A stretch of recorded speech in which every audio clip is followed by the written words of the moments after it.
Myanmar's army took control of the ruined central city on Saturday that was placed under martial law after several days of clashes between Buddhists and Muslims killed dozens of people and left scores of buildings in flames in the worst sectarian bloodshed to hit the Southeast Asian nation this year. Truckloads of soldiers could be seen patrolling Myktillit and taking up positions at intersections and banks as some residents, who had cowered in their homes for days since the mayhem began Wednesday, began wandering their streets to take in the destruction. President Thein Sein imposed a state of emergency in the region on Friday in a bid to stop the violence from spreading. The unrest, the first of its kind reported in Myanmar since a wave of bloodshed shook western Rakhine state twice last year, underscored the government's failure to rein in anti-Muslim sentiment in the predominantly Buddhist country, where even leading monks have staged anti-Muslim rallies that critics say have set the stage for further violence.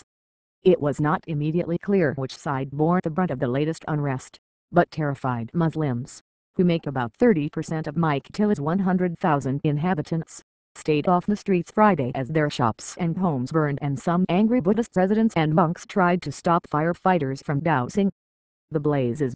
Riot police crisscrossed town seizing machetes and hammers from enraged Buddhist mobs.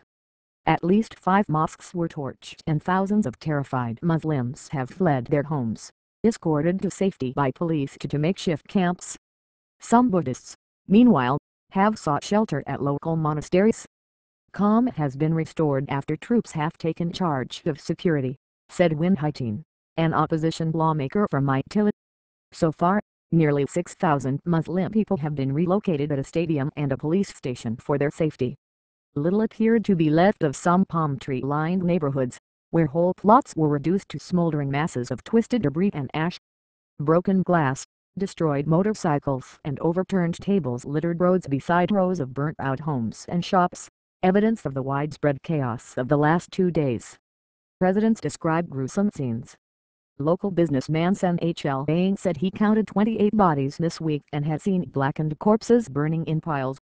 The government's struggle to contain the violence is proving another major challenge Sen's reformist administration as it attempts to chart the path to democracy after nearly half a century of military rule that once crushed all dissent. Thein Sein took office 2 years ago this month, and despite ushering in an era of reform, he has faced not only violence in Rakhine State, but an upsurge in fighting with ethnic Kachin rebels in the north and major protests at a northern copper mine where angry residents, emboldened by promises of freedom of expression, have come out to denounce land grabbing. The devastation in Myktillit was reminiscent of strikingly similar scenes last year in western Myanmar, where sectarian violence between ethnic Rakhine Buddhists and Muslim Rohingya left hundreds of people dead. More than 100,000 people are still displaced from that conflict, almost all of them Muslim.